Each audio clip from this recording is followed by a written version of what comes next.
ข้าพเจ้าน้องคนที่ได้อ่านแบบที่ว่าสับซึ้งใจทั้งบทของเป็นบาแต่ว่าต่อไปขอเป็นบทสไตล์อ่อนๆเนาะมูแกนมันเด้งเลยบทจะมีที่มีชื่อว่าของอาจารย์พ่อพงศบาคนกวีเป็นยังจะเป็นบทกวีชีว่าเรื่องบทกวีตัวฟังเนาะ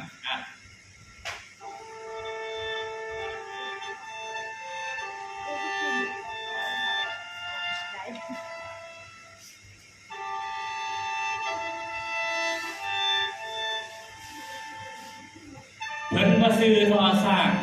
ปทุมห่างพ่อบันแมวแนวว่าคนกวีซื้อเสียงพระไก่กองบาดว่าคำทางท้องคนกวีสังมาเหี่ยวดีหนอหรือเจ้าเที่ยวตอกท้องเพื่อนที่บ่ได้นอนฟังเสียงกอดกาบสอยคอยเอียงสำเนียงใสผ่านเลยไอ้บางคนกวีสิจอยหอมทางง่ายว่าจะสินเสริมสร้างฟังกอดปล่อยเกาศิลปะยาวแย้มสีมันสดสื่อสมวนข้าพเจ้าเนี่ยว่าจะบอกตอนห่างจากเพื่อนง่ายโซในเรื่องง่ายเป็นนักกวีมาแล้วเป็นแนวไหนก็ขอตั้งสัจจะแจ้งจริงแย้มแนมเน่งในว่าเบา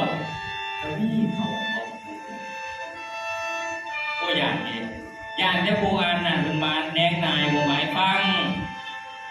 ญาติเพิ่นหันหลังป่าปล่อยกะบี่ให้ได้เบิ่งเพิ่งหน้ากะบี่เหี้ยไผสิเพียงแค่ขอดำเนินอาจารย์ขอท่านนำอย่าทอดทิ้งกะบี่ของขยายจงเมตตาช่วยส่วนขบวนว่าองค์กะบี่เชิงเวทีวงจรโลกอักษรศิลป์ศาสตร์ท่านหากคนกวีห่างว่างมือปากปอยบทคุ้งสันกาบซอยไทยสิต้อยถึงคะแนนที่เด้อคิดว่าสงสารแต่น่าผมว่าสงสารพออาจารย์จะกินเวลาไปสำหรับบทกวีกันเรื่องทางหอตะบีขอบใจ